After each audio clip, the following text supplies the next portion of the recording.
Halo sahabat, kali ini narasi dari Edis TV banyak-banyak disuruh minum minyak ikan. Aduh. Coba dengarkan ini.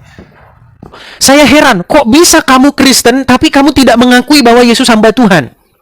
Kemarin, cuman saya kalau ngomong kagak keras, orang-orang nanti langsung menginginkan saya. Di dalam Bible, Tuhan kita Yesus itu hamba Tuhan, hamba daripada Bapa di surga. Dan Bapa di surga memerintahkan seluruh umat manusia untuk takluk tunduk kepada anaknya, untuk menerima Yesus sebagai Tuhan dan Juru Selamatnya. Bingung nggak kamu? Bingung. Makanya kemarin kan saya sudah membahas khusus tentang definisi kata Tuhan itu. Kata Tuhan itu sudah saya bahas hampir setiap saya live. Orang udah bosan dengarnya. Tuhan itu artinya tuan atau majikan atau kepala atau raja begitu. Pimpinan begitu. Kepala daripada Kristus, kepala daripada Sang Mesias. Nah, supaya kepala kita itu adalah Bapa di surga, maka kepala kita itu haruslah Yesus. Begitu. Jadi kita itu harus menuhankan Yesus untuk menuhankan Bapa di surga. Tapi kalau kalian nggak tahu menuhankan, ya minum minyak ikan dulu banyak sebotol. Makan minyak ikan sebotol biar ini. Ya. Karena banyak orang susah nyambungnya, ya nggak apa-apa. Pelan-pelan, teman-teman. Hamba Tuhan. Ya, saya setuju. Cuman ada saran saya sedikit sama Bang Edi sedikit ini. Ya, apa itu, Bang? Semalam saya nonton semalam tadi malam lah itu. Nonton di live-nya Bang Edi terkait membahas masalah dogma itu. Aku nggak setuju juga kalau dogma ini. Aku seorang Kristen lah, aku gereja gereja Jemaat Kristus Indonesia. Jadi kami tidak menggunakan dogma. Saya percaya sesuai apa yang tertulis di Bible itu aja yang saya lakukan. Kalau dogma saya nggak mau lakukan. Saya seorang wartawan lah. Masih pakai baju wartawan saya. Ya, mungkin salah paham. Begini Bang yang saya maksudkan. Begini. Jadi dogma, kalau yang berdebat masalah dogma, ya, mungkin lain juga salah paham. Begini. Dogma itu jangan dijadikan sebagai tolak ukur untuk menentukan keselamatan. Contoh misalnya begini. Kan ada orang berkata begini, kamu percaya nggak dengan hipostasis union? Nah, terus dipaksa itu sama orang. Saya nggak percaya itu. Nah, maksud saya begini, saya pun bukan mau mengatakan bahwa itu paham yang salah, tidak. Begini, ketika ada orang untuk memaksa bahwa kalau kamu nggak percaya hipostasis union, berarti kamu sesat, berarti kamu masuk neraka. Nah, itu yang saya tentang, begitu. Karena di dalam Injil tidak pernah dikatakan kamu harus percaya hipostasis union, begitu. Ya, jadi kalau tingkat pun ku nampak itu. Kalau tingkat pemahamannya belum sampai ke sana, masa mau dipaksa-paksa? Begitu. Iya. Semalam itu ku nampak begini, Bang. Bang Edis buang-buang waktu banyak, buang durasi mengulas terkait masalah dogma, sementara yang tertulis di Bibel. Saya hanya memberikan kesempatan kok. Maksud saya begini. Oh, begitu, Bang. Kan misalnya saya 100 kali berdebat dengan orang-orang muslim, pasti ada di situ orang-orang Kristen yang tidak setuju. Nah, saya hanya memfasilitasi mereka. Misalnya dalam 2 atau 3 episode begitu. Jadi nggak apa-apa lah, hanya 2 dan 3 episode saja. Habis itu kan normal lagi kembali seperti biasanya. Begitu, Bang. Ya, maka tadi malam pun itu saya mau mengajukan permintaan naik, cuman nggak Bang Edis naikkan. Kalau masalah-masalah seperti itu ngapain dilayani seperti itu? Buang-buang waktu durasi gitu maksudku tadi, Bang. Nggak juga sih, cuman kita kasih kesempatan biar clear begitu masalahnya. Setuju, ya berarti orang baca Bible, ya. Terus gimana Bang? Abang mau menyampaikan apa lagi? Saya itu ada pertanyaan ya Bang ya. Apa itu Bang? Kalau di Kristen itu kan salibnya nggak ada Yesusnya. Oke. Itu gimana ya Pak? Ya sebenarnya nggak masalah sih Bang, ada Yesusnya atau tidak ada Yesusnya nggak masalah. Kalau ada Yesusnya, berarti itu mengingatkan kita akan penderitaan daripada Tuhan kita. Ya. Ketaatannya sampai mati di kayu salib. Dia tidak melakukan dosa. Sekalipun orang menganiayanya, dia tidak melawan. Seperti itu. Sementara kalau tidak ada Yesusnya, berarti itu sebagai tanda sudah bangkit. Ya nggak ada masalah lah Bang, ada Yesus, ada patungnya nggak apa-apa, nggak ada patungnya nggak apa-apa. Yang nggak boleh itu disembah-sembah Bang. Oh, iya. Kalau ketika kita memandang itu, kita menjadi sembuh. Maksudnya apa? Ketika kita memandang itu, kita berkaca akan diri kita. Begitu Bang. Karena banyak orang Bang, sekarang ini banyak orang yang kalau minta sama Tuhan, kalau menderita, langsung tiba-tiba langsung mendadak ateis. Oh, iya Bang. Saya menemui banyak orang yang seperti itu Bang. Dia sakit nggak sembuh-sembuh. Berdoa siang malam nggak sembuh-sembuh. Akhirnya apa? Jadi ateis.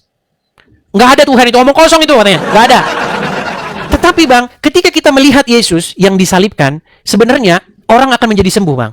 Bayangkan Bang, Tuhan Yesus saja, hambanya yang setia, itu diperlakukan seperti itu.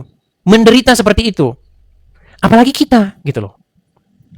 Ya kan? Ketika kita menghadapi berbagai masalah, menderita, dan lain sebagainya, terus tiba-tiba kita berkata, Tuhan nggak ada, katanya kan? Seperti itu. Kata Tuhan Yesus apa? Jikalau kepada pohon yang berbuah saja diperlakukan seperti ini, apalagi terhadap pohon yang kering, begitu. Seperti itu, Bang. Kalau menurut saya nggak masalah, Bang. Mau ada di situ patung Yesusnya, nggak ada. Yang jadi masalah itu kalau disembah-sembah, Bang. Itu yang tidak biblikal, begitu. Bukan berarti Kristen itu tidak mengenang sengsara Yesus, bukan ya Bang ya? Oh, mengenang, Bang. Mengenang. Begitu Bang. Seperti misalnya kalau kita main-main misalnya yang melihat jalan Via Dolorosa, penderitaan Tuhan Yesus. Kalau kita lewat begitu kan, orang yang nggak pernah baca Bible kan dengan visualisasi seperti itu kan itu seperti Injil yang berbentuk gambar gitu kan. Itu bagus Bang. Yang jadi masalah kalau dicium-ciumin, disembah-sembah begini-begini.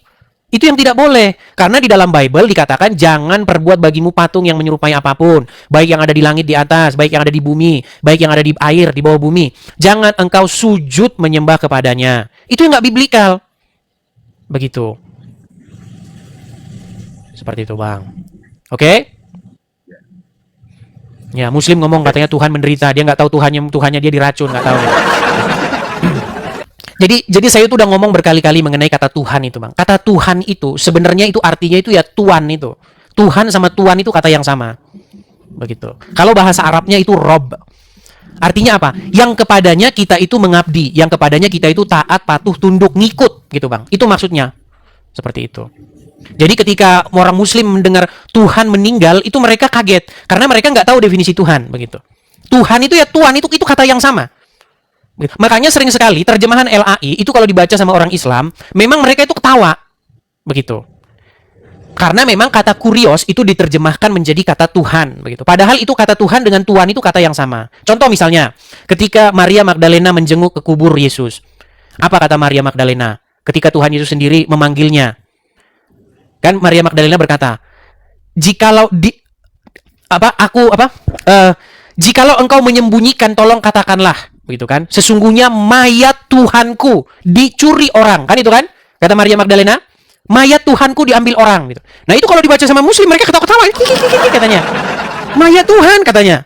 Ya karena memang bahkan orang Kristen juga banyak nggak ngerti kata Tuhan itu sebenarnya apa gitu loh. Tuhan itu ya Tuhan, Bapa di sorga itu ya Tuhan. Tuhan itu ya Tuhan sama itu. Di dalam bahasa Arabnya dipanggil Rob. Atau di dalam bahasa Inggrisnya dipanggil Lord. Di dalam bahasa Jawa, mungkin abang orang Jawa, itu dipanggil Gusti. Kalau Gusti meninggal, kira-kira orang Jawa pusing nggak? Nggak pusing. Gusti itu kan bisa untuk manusia juga. Contoh misalnya kepada raja yang duduk di tahta. Pasti Gusti, betul? Kepada yang di langit juga Gusti kan? Iya. Begitu Bang. Sebenarnya kata Tuhan atau kurios itu artinya itu ya Tuan, ya Gusti itu Bang.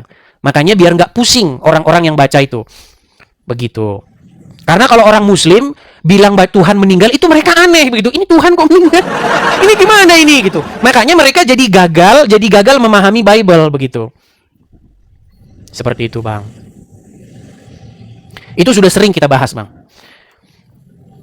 Dan Muhammad ya itu diakui juga oleh orang-orang Islam itu sebagai Robnya. Makanya itu sering saya balikin sama orang Islam. Kalau kamu mengatakan Gusti kami meninggal, ingat bahwa Rob kamu itu meninggal. Tapi Rob kamu sampai sekarang masih jadi mayat kuburan gitu loh. Nih saya kasih contoh ya. Ini orang-orang Muslim yang cerdas ya, orang-orang Muslim yang memang pendebat itu memang sudah mengakui bahwa Rob mereka itu mayat kuburan. Perhatikan.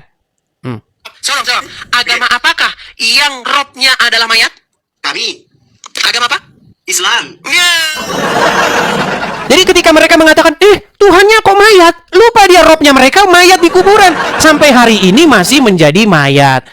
Ini sebenarnya yang mau saya sampaikan gitu loh Bang. Sebenarnya kata Tuhan tuh pengertiannya tuh apa gitu loh. Tuhan itu kan sebenarnya tuan atau majikan yang kepadanya kita ngikut begitu loh. Yang kepadanya kita takluk, tunduk, patuh begitu. Seperti itu. Dan banyak Bang umat muslim yang kalau yang sekolah-sekolah ya, yang belajar apa?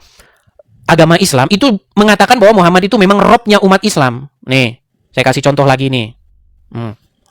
Selanjutnya, dia menantang saya untuk mengatakan kepada seluruh umat muslim bahwa Nabi Muhammad adalah roh. Wahai umat muslim, percayalah bahwa Nabi Muhammad itu adalah roh kita. Percayalah bahwa Nabi Muhammad adalah roh kita. Tuh. Muhammad itu robnya umat Islam, gitu. Itu banyak sekali, Bang. Kalau saya tunjukin satu-satu nanti nggak kelar-kelar. Ya. Jadi, teman-teman muslim, kalau kamu masih tidak mengakui Muhammad itu robmu, kalian konsili dulu. Ya nih, dengar ini. Belum berdebat dengan Edis TV, Tasik Ngaji akui Muhammad adalah Rob. Rob itu artinya Tuhan. Dan orang Islam itu mengakui bahwa Muhammad itu Robnya. Ya, yang terakhir yang mengakui Muhammad itu Robnya, bahkan sebelum berdebat dengan saya adalah orang ini. Nabi Muhammad bisa dikatakan roh. Ya.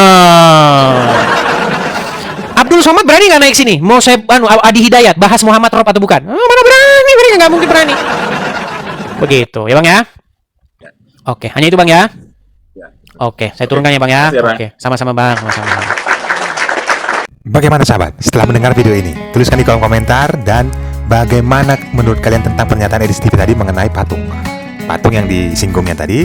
Coba berikan komentar kalian, teman-teman. Subscribe bagi yang belum, jangan lupa nyalakan juga loncengnya agar saya pada saat mengupload video-video terbaru kalian tidak ketinggalan notifikasinya. Terima kasih, salam kasih dari terang dunia.